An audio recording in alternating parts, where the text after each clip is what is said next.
Bonjour mes chers amis, bonjour la communauté, bonjour la diaspora congolaise. Nous sommes bien sur le plateau du grand format, le sénateur de Lausanne, mais nous recevons cet après-midi M. Augustin Mukamba. Ça fait plus de 2 mois qu'on ne s'est pas vu, qu'on ne s'est pas parlé de ta communauté, de ta diaspora.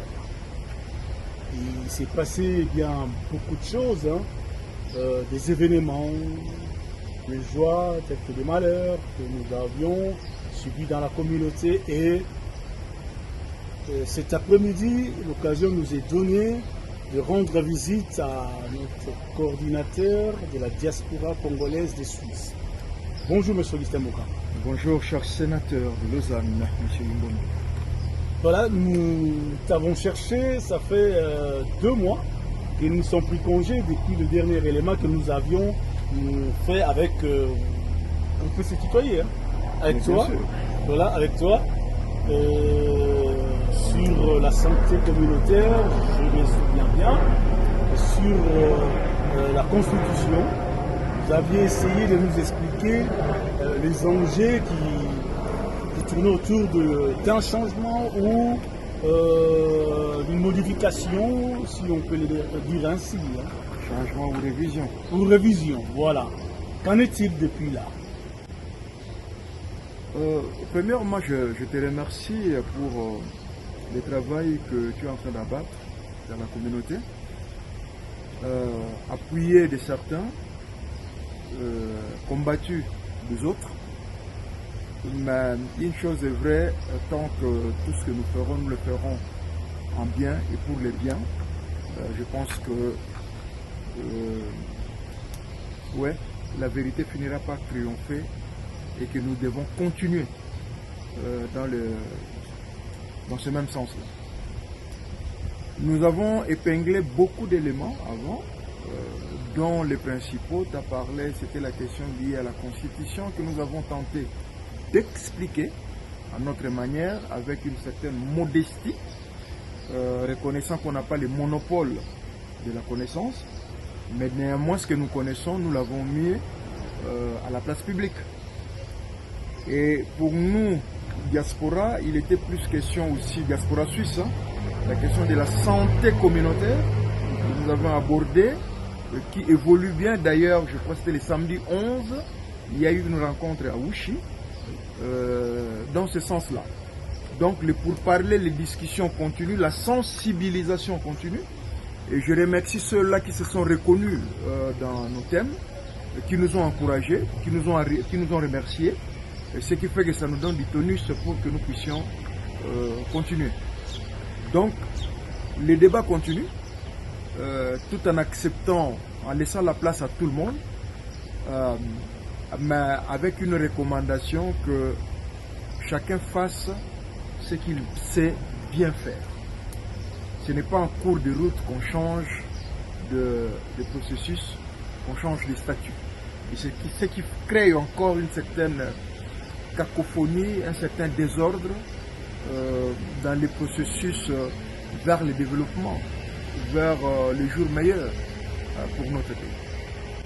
Pour rajouter sur la santé communautaire, nous avions aussi assisté à une sensibilisation de la drépanocytose avec l'association Zeller Drépa. Il faut encourager, j'étais le premier d'ailleurs en tant que coordonnateur pour pouvoir encourager cette initiative. Merci Julie, c'est comme ça qu'elle s'appelle. Elle a eu le courage, elle est avancée et nous sommes derrière.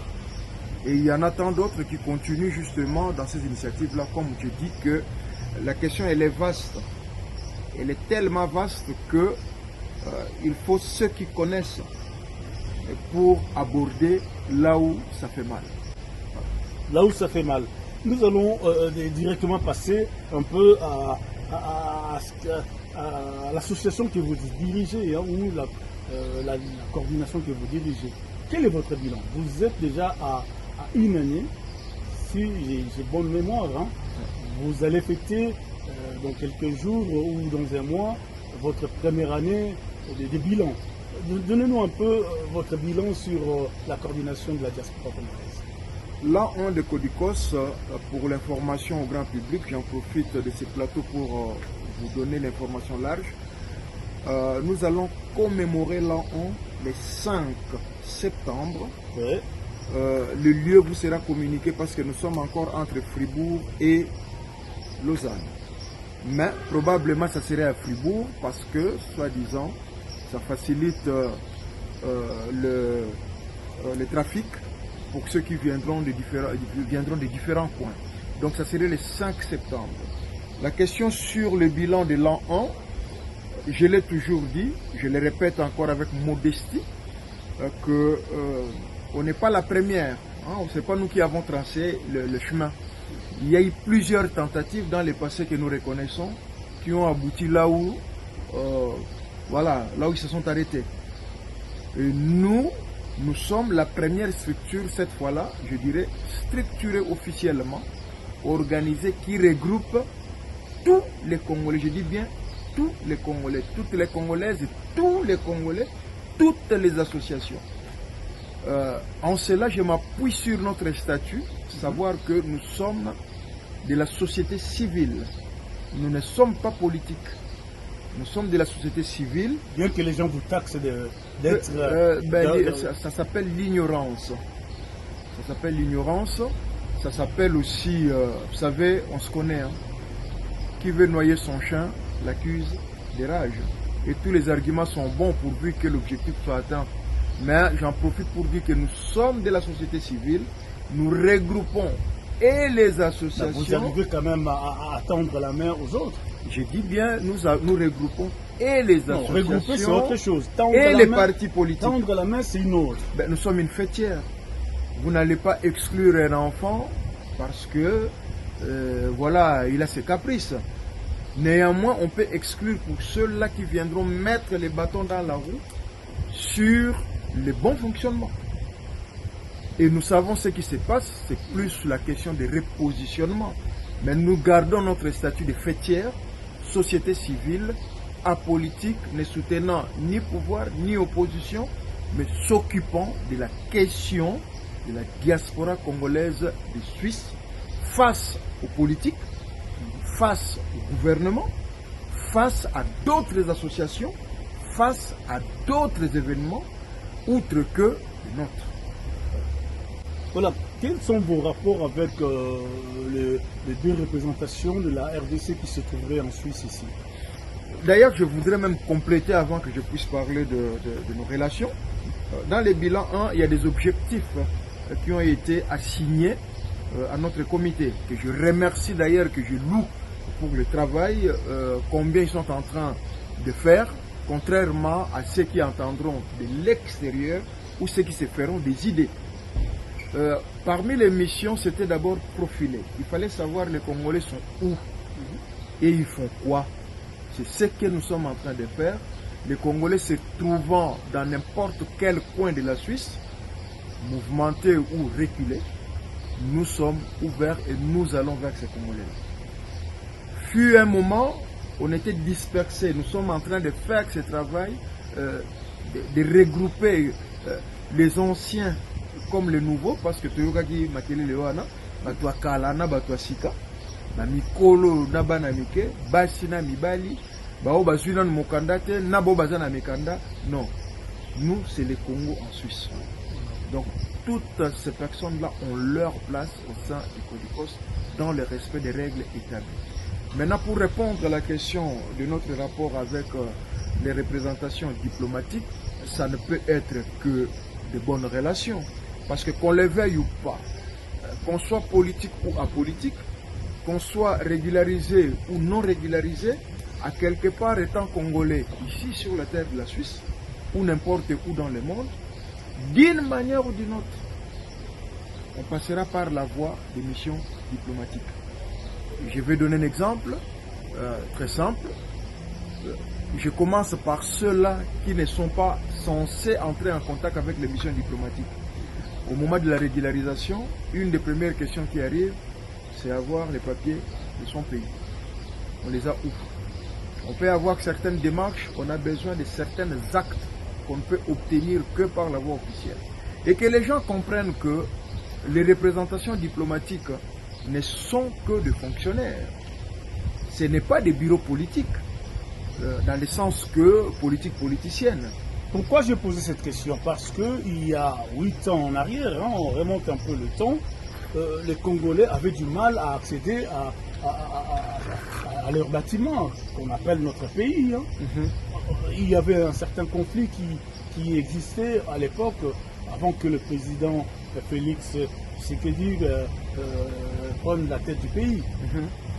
Je dirais qu'il y avait une... je ne vais pas corroborer ce qu'a dit mon aîné Mende, la manipulation. Voilà.